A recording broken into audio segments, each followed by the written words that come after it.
ऐसी खबरें हैं कि हरियाणा के 7 जिलों में इंटरनेट बंद है और कई किसान नेताओं के सोशल मीडिया अकाउंट्स जो हैं वो टेम्परेरी सस्पेंड कर दिए गए हैं। ऐसी खबरें, लेकिन अब कतर में भारत की कूटनीतिक जीत वाली खबर। पीएम मोदी कल यूएई के दौरे पर जा रहे हैं।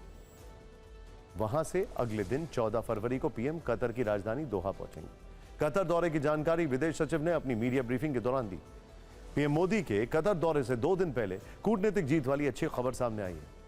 कतर में सजा पाए 8 पूर्व भारतीय नौसैनिकों की रिहाई हो गई है। इसमें से 7 रिहा होकर स्वदेश भी लौट आए हैं। 18 महीने के लंबे इंतजार के बाद देश लौटने की खुशी इनके चेहरे पर साफ दिख रही थी। एयरपोर्ट पहुंचते ही इन्होंने भारत माता की जय के नारे लगाए। सकुशल वापसी के लिए पीएम मोदी का आभार व्यक्त किया। इन लोगों को कथित जासूसी मामले में मौत की सजा सुनाई गई थी। बाद में भारत के दखल के बाद उसे जेल की कैद में बदला गया था। अब इनकी सुरक्षित वतन वापसी हो गई है। आपको बता दें कि मोदी सरकार की कूटनीतिक जीत वाली इनसाइड स्टोरी है। भारत माता की जय, भारत माता की जय, भारत माता की जय। कतर से भारतीय नौसैनिकों के रिहाई के बाद पीएम मोदी और कतर के अमीर तमीम बिन हमद की ये तस्वीर वायरल है। दोनों की मुलाकात दिसंबर 2023 में दुबई में हुई क्लाइमेट चेंज कॉन्फ्रेंस COP28 के दौरान हुई थी। माना जा रहा है कि इस मीटिंग में ही 8 भारतीयों की रिहाई का रास्ता तय हो गया था। पीएम मोदी ने मीटिंग के बाद कहा था, द्विपक्षीय साझेदारी की संभावना और कतर में भारतीय समुदाय की भलाई पर हमारी अच्छी बातचीत हुई। दुबई की मीटिंग में 8 भारतीयों की रिहाई पर चर्चा हुई या नहीं, इसे लेकर कोई आधिकारिक बयान दोनों देशों से नहीं जारी किया गया था, लेकिन आधिकारिक और बैक चैनल से इस पर काम होता रहा। प्रधानमंत्री मोदी व्यक्तिगत तौर पर इस मामले की निगरानी करते रहे और तब जाकर रिहाई का मार्ग प्रशस्त हुआ। Definitely honourable prime minister Shri Modi को धन्यवाद करना चाहेंगे कि उनके पर्सनल इंटरवेंशन से ये पॉसिबल हुआ। Without the intervention of prime minister Modi it wouldn't be, आज हम आपके सामने खड़े नहीं हो रहे होते। Very thankful to the government and prime minister Modi कि हम लोग बाहर आ सके और वापस अपने कंट्री में आ सके। वाले दिन का हम बहुत दिनों से वेट कर रहे थे। विदेश मंत्रालय ने भारतीयों की रिहाई के लिए कतर के अमीर को धन्यवाद कहा है।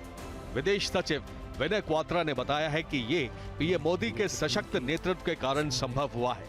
प्रधानमंत्री मोदी जी व्यक्तिगत रूप से इस विषय का जो लेके सुपरविजन करते रहे हैं और उनके सशक्त नेतृत्व का प्रमाण ही है ये एक प्रकार से, और संबंधों की सशक्तता को भी दर्शाता है कि 8 भारतीय नागरिकों में से दालधारा केस के 7 नागरिक इस समय अपनी भारत भूमि पे वापस लौट गए। इन 8 भारतीयों के अलावा कतर की जेलों में करीब 700 और भारतीय बंद हैं। विदेश सचिव ने जानकारी दी है कि मोदी सरकार इनकी रिहाई के लिए भी लगातार कोशिशें कर रही है। विदेश मंत्रालय ने यहां यह साफ कर दिया है कि पीएम मोदी के कतर दौरे को 8 भारतीयों की रिहाई से नहीं जोड़ा जा सकता, क्योंकि पीएम के कतर दौरे की तैयारी कई हफ्तों से चल रही थी। अब आपको बताते हैं कि पूर्व भारतीय नौसैनिक को किस मामले में सजा हुई थी, कैसे ये पूरा मामला चला और इनकी रिहाई हुई। भारत माता की जय। कतर सरकार ने आधिकारिक तौर पर 8 पूर्व भारतीय नौसैनिकों को सजा देने की कोई वजह नहीं बताई थी। ये 8 पूर्व नौसैनिक Al Dahra global technologies and consulting services में काम करते थे। ये कंपनी सबमरीन प्रोग्राम में कतर की नौसेना के लिए काम कर रही थी। प्रोग्राम का लक्ष्य रेडार से बचने वाले हाईटेक तकनीक पर आधारित सबमरीन हासिल करना था। भारतीय पूर्व नौसैनिक कंपनी में वहां के नौसैनिकों को ट्रेनिंग देते थे। कतर की एजेंसी ने अगस्त 2022 में इन्हें गिरफ्तार कर लिया था, जबकि मार्च 2023 में इन पर पनडुब्बी कार्यक्रम में जासूसी का आरोप तय किया गया। आखिरकार 26 अक्टूबर को कतर की अदालत ने इन 8 भारतीय नागरिकों को सजाए मौत दे दी थी। मौत की सजा के बाद मोदी सरकार ने कूटनीतिक प्रयास शुरू किए। मोदी सरकार ने नवंबर महीने में सजा के खिलाफ अपील दायर की। COP28 समिट में पीएम मोदी और कतर अमीर के बीच वार्ता हुई और मोदी सरकार के दखल के बाद कतर ने पूर्व नौसैनिकों की सजा कम की। सुनवाई के बाद कतर की कोर्ट ने फांसी की सजा को जेल की कैद में बदला। अब कतर के अमीर ने इन्हें रिहा किया और वतन वापसी हुई। हमारे जो मुस्लिम कंट्रीज हैं गल्फ के, उनके संबंध भारत के साथ बहुत अच्छे हैं। कतर अलग नहीं रहना चाहता, उसको कुछ मिलता नहीं। अगर कतर पे किसी प्रकार की आपत्ति आती है, सिक्योरिटी की इशू होती है, तो उसकी मदद के लिए first responder, only responder Bharat है। कतर से इन 8 नेवल ऑफिसर्स की जो रिलीज है, ये एक बहुत बड़ी कूटनीतिक जीत है भारत के लिए। जिन 8 भारतीय नौसैनिकों की रिहाई हुई है, उनमें commander retired Purnendu Tiwari, commander retired Sugunakar Pakala, commander retired Sanjeev Gupta, commander retired Amit Nagpal, captain retired Navtej Singh Gill, captain retired Saurabh Vashisht, captain retired Virendra Kumar Verma और सेलर रागेश शामिल थे। ये रिहाई ऐसे समय में हुई है जब पिछले हफ्ते ही भारत और कतर के बीच एक अहम समझौता हुआ था। 20 सालों के इस समझौते की कुल लागत 78 अरब डॉलर की है।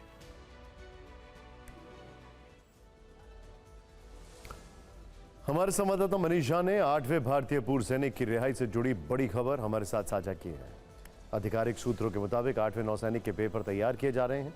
कुछ तकनीकी वजहों से वो अपने साथियों के साथ नहीं आ सके, लेकिन जेल से रिहा हो चुके हैं, जल्द अपने घर लौटेंगे। सूत्रों की माने तो रिहाई में एनएसए अजीत डोभाल ने अहम भूमिका निभाई है। कई बार कतर का दौरा किया, केस से जुड़े अधिकारियों से लगातार फॉलोअप करते रहे। आपको बता दें कि कतर में फांसी सजा याफ्ता कैदियों की रिहाई आसान नहीं होती है। कतर में कैदियों की सजा माफी दिसंबर महीने में होती है। 18 दिसंबर को राष्ट्रीय दिवस के दिन कैदियों की सजा माफ की जाती है। तय नियमों को तोड़कर फरवरी में भारतीय कैदियों की रिहाई हुई। कतर में निचली अदालत के फैसले को भी बदलना आसान नहीं है। मोदी सरकार ने कैसे नामुमकिन को मुमकिन बनाया। रिहाई के लिए अंतर्राष्ट्रीय स्तर पर कोशिशें की गई। बाकी मुस्लिम देशों के जरिए कतर पर दबाव बनाया। दूसरे मुस्लिम देशों के साथ भारत के अच्छे रिश्ते प्रयासों में कारगर साबित हुए। पीएम मोदी के मजबूत भरोसेमंद लीडर वाली छवि काफी अहम साबित हुई। कतर से भारतीय पूर्व नौसैनिकों की रिहाई का राजनीतिक दल स्वागत कर रहे हैं। केंद्रीय मंत्री अनुराग ठाकुर ने कहा कि मोदी हैं तो मुमकिन है। वहीं कांग्रेस नेता जयराम रमेश ने भी रिहाई पर खुशी जताई। भारत माता की जय, भारत माता की जय, भारत माता की जय। सबसे पहले तो मैं कहूंगा प्रधानमंत्री मोदी जी का बहुत बहुत आभार। मोदी है तो मुमकिन है। प्रधानमंत्री जी के इंटरवेंशन के बाद ही ये संभव।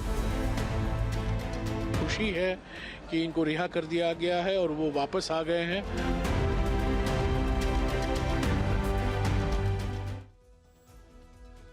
और आपको बता दें कि कतर में कैसे नामुमकिन को पीएम मोदी ने मुमकिन किया, यह जानने के लिए रात 10 बजे 8 भारतीयों की रिहाई पर हमारा खास शो है। वो 8 हिंदुस्तानी, मोदी नीति की अभूतपूर्व कहानी। कल से पीएम मोदी के यूएई और कतर दौरे की शुरुआत हो रही है। पीएम मोदी मंगलवार को आबू धाबी के लिए रवाना होंगे। यहां वो यूएई के पहले हिंदू मंदिर का उद्घाटन करेंगे। बीएपीएस हिंदू मंदिर में सभी तैयारियां पूरी कर ली गई हैं। आबू धाबी से पीएम मोदी के दौरे की एक एक खबर आप तक पहुंचाने के लिए टीवी9 भारत संवाददाता विपिन चौबे यूएई पहुंच चुके हैं। उन्होंने मंदिर में तैयारियों पर अपनी एक रिपोर्ट भेजी है, जरूर देखिए। आबू धाबी की सरजमी पर यह दिख रहा मंदिर भारत की कूटनीति के एक बहुत बड़ी विजय के रूप में देखा जा रहा है। इस मंदिर में बहुत सारी विशेषताएं हैं और ऐसा भी दावा किया जाता है कि यह पूरा मंदिर अयोध्या की तर्ज पर बना है। माता पार्वती, कार्तिकेय जी, गणेश जी आपको नजर आएंगे। इसी तरह से दूसरे शिखर में जाएंगे तो वहां भगवान राम नजर आएंगे, माता सीता नजर आएंगी आपको। सबसे पहले आप देखिए ये बेहद एक्सक्लूसिव तस्वीरें टीवी9 भारतवर्ष के कैमरों के जरिए इस गर्भगृह की सुपर एक्सक्लूसिव तस्वीरें आप देख सकते हैं इस वक्त सिर्फ और सिर्फ टीवी9 भारतवर्ष के कैमरे पर।